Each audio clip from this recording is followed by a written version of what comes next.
თბილისის საქალაქო სასამართლოში ეგრეთ წოდებულ საბოტაჟის საქმეზე პატიმრობიდან 3 დღის წინ გათავისუფლებული გიორგი ვაშაძის პროცესი გაიმართა. სტრატეგია აღმაშენებლის ლიდერს მოსამართლე მზია გარშაულიშვილმა 30,000 ლარიანი გირაო შეუფარდა. სხდომაზე პროკურორმა დამატებითი აკრძალვა მოითხოვა. კერძოდ, ვაშაძისთვის პასპორტისა და პირადობის მოწმობის ჩამორთმევა და პროკურორის თანხმობის გარეშე ქვეყნის დატოვების უფლების აკრძალვა. მოსამართლემ ეს მოთხოვნაც დააკმაყოფილა. ოპოზიციონერმა პოლიტიკოსმა პროცესის დაწყებამდე თქვა, რომ საქმეში მის წინააღმდეგ არც ერთი მტკიცებულება არ არსებობს.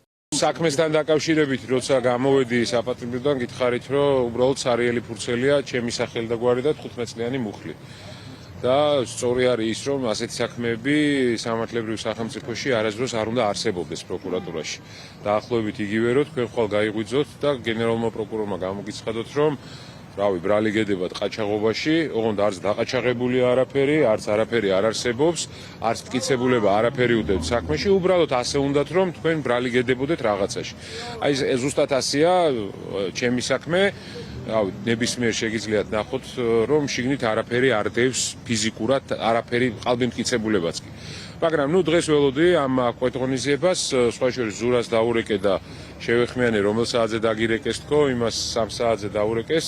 წავედი მე ზურასთან ერთად რაღაცებზე ვსაუბრობდით და დაახლოებით 3-15 წუთი აქვს და მეც მაგ დროს, ანუ ერთნაირ დროს დაგვირეკეს. მე წინა საქმეზეც გირაო შევიტანე, სხვა შორის აქაც ვიტყვი, რომ ზოგიერთი ამბობს, რომ თვითონ წავიდნენ ციხეში. ჩემ შემთხვევაში გირაოდ შევიტანე, მაგრამ აი ჩამსვეს ციხეში. ხო, ამიტომ აი ესეც არასწორია ზოგადად ამას საუბარი. 2025 წლის 6 ნოემბერს გენერალურმა პროკურატურამ სხვადასხვა ოპოზიციური პარტიის ლიდერების მიხეილ სააკაშვილის, გიორგი ვაშაძის, ნიკა გვარამიას, ნიკა მელიას, ზურაბ ჯაფარიძის, ელენე ხოშტარიას, მამუკა ხაზარაძისა და ბადრი ჯაფარიძის წინააღმდეგ სისხლის სამართლებრივი დევნა დაიწყო. გიორგი ვაშაძის წინააღმდეგ გამოძიება საბოტაჟისა და უცხო ქვეყნისათვის მტრულ საქმიანობაში დახმარების მუხლებით მიმდინარეობს, რაც 15 წლამდე თავისუფლების აღკვეთას ითვალისწინებს.